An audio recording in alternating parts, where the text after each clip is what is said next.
Hello everyone, as I record this, it is 4 minutes past 11 o'clock in the evening on Monday the 19th of January 2026.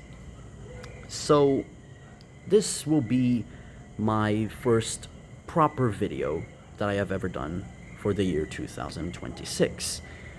And I'll be completely honest about this news. I think this is one of the stupidest, most dangerous, and most insane moves I have ever witnessed in modern Philippine political history. I will explain later on, but for now I will tell you about the news.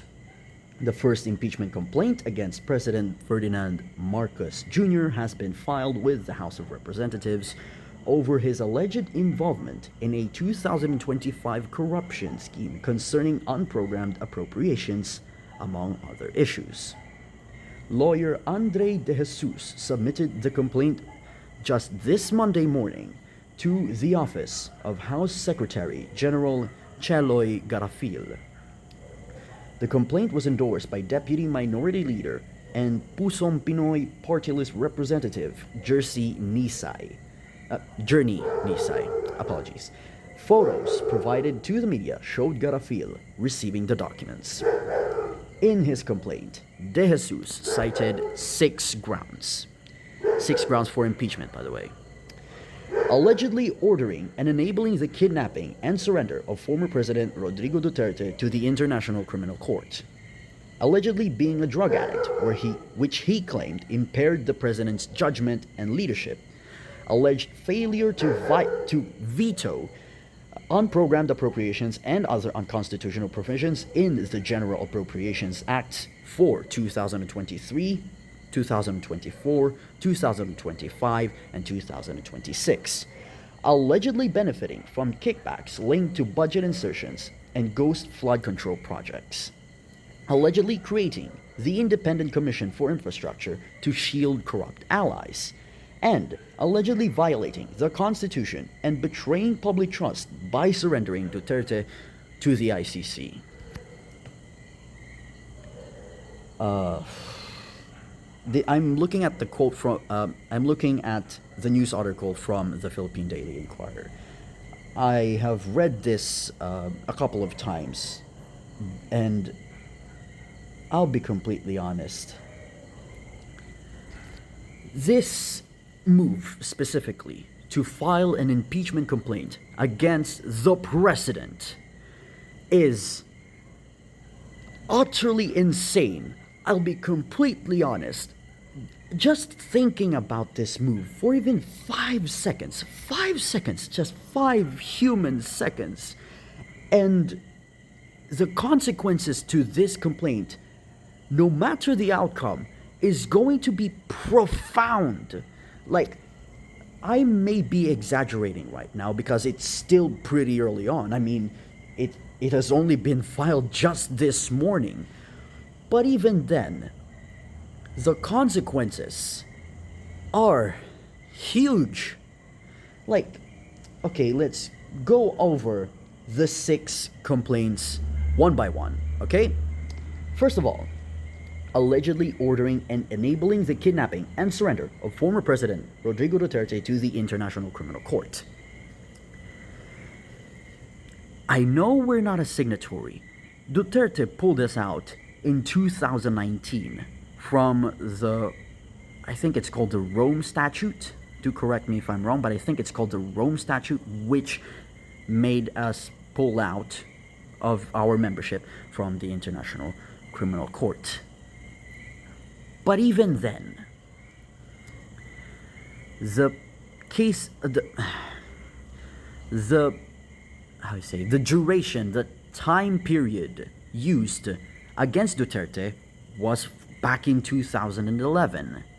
And a lot of people will think that this is political persecution or something, that we have our own courts, we should bring him home.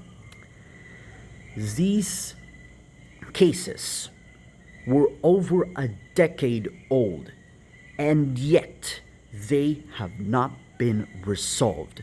These crimes against humanity, by the way, were from over a decade ago, a very long time before he was even elected president.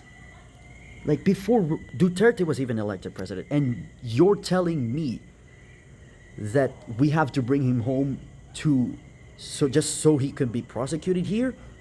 We had so much time to prosecute him here, and yet we didn't. That's the problem. That's why we surrendered him to the International Criminal Court. I disagree with President Marcos on a lot of things. He is a dynastic Nepo baby. I am a center-left individual. I support senators from the likes of Risa Hontiveros and Representative Chel Jokno. Those are some of the people I happen to agree with. My goodness. But even I will admit that President Marcos surrendering Duterte to the ICC is an amazing move. Okay? We can argue about it in the comments or, I don't know, attack me personally. But let's move on. Allegedly being a drug addict, which he claimed impaired the president's judgment and leadership. That's the second one. In the news article itself, it is stated that Palace press officer Claire Castro was referring to the president's negative cocaine test in 2021, which was confirmed in 2024 by a drug analyst from St. Luke's Medical Center. Imagine this. If President Marcos really thought that the job of president really stressed him out, that he had to use illegal drugs, why would he run in the first place? Why the hell? He has a father, President Marcos Sr., who has been president in this nation for 2 decades. Come on. If he had to use cocaine and then be president at the same time, why be president? Yes, he is a political dynastic figure, but at least he likes the job. Come on. Oh my goodness. Okay, third is alleged failure to veto unprogrammed appropriations and other unconstitutional provisions. We have the Supreme Court for that. We have 3 branches of government: the executive, the legislature, and the judiciary. If the legislature and the executive are acting in a manner that is, I don't know, insane, we have the judiciary, the Supreme Court. Oh my God. Next, allegedly benefiting from kickbacks linked to budget insertions and ghost flood control projects. Okay, this one, I am not exactly sure. This is probably the most likely thing that could, that would, that would be the most admissible. Next is allegedly creating the Independent Commission for Infrastructure to shield corrupt allies. It's an independent commission. How the... Oh my God.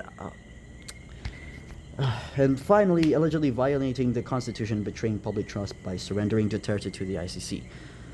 Again, I don't think there is a provision in the Constitution that states it is unconstitutional for this nation to be a signatory to an international treaty. I think that was encouraged, not, stigmatized by the Constitution itself. What on earth? Betraying public trust? Are you kidding me? What? Oh my God. I have to make a part 2 of this. I am so stressed out. My brain really hurts. I will see you in part 2, by the way. Okay? See you in part 2. Bye-bye.